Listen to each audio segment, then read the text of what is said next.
I don't know if this is done right. I don't know, could be a fountain for a turtle. Next step is pouring the mud. You know what's odd is that no one on island seems to have like the mud mix, which is 4 parts sand and 1 part cement. So I'm gonna make my own. We'll see how that goes. 1/2 quarts of water. I've got my buckets set up here. The Home Depot bucket full of sand. I actually bought sand. How crazy is that? Living on island, bought sand. But anyway, the Home Depot bucket's 12 inches full with a 50-pound bag of sand. I then figured if it's 12 inches tall, 4 to 1, it should be 3 inches of Portland cement. So I'm gonna pour that into the mixing tray, then pour in 3 inches of the cement, and then gonna add in the water, mix it up with a hoe. That's the plan. I'm just gonna mix in these dry ingredients first because, you know, why not do that before you add the water? That seems to make sense to me. All right, so that's what dry pack should look like. It's all done.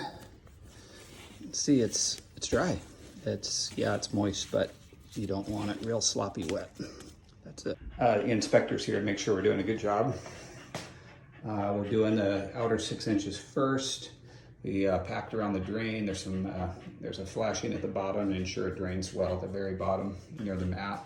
You can also use some little like pebbles you put in the fishbowl. Anyway, that's the plan. I've got a little dolly there to help wheel it in.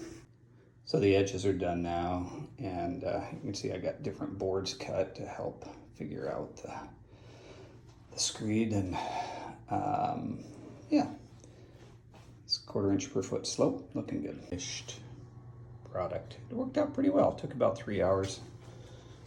Yeah, now you just don't mess with it.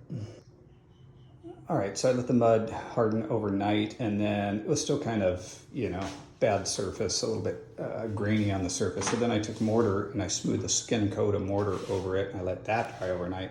Now I'm working on this edge, and what I'm doing on the edge is I'm gonna put 2 layers of Durock. I'm gonna put 1 on the outside, 1 on the inside.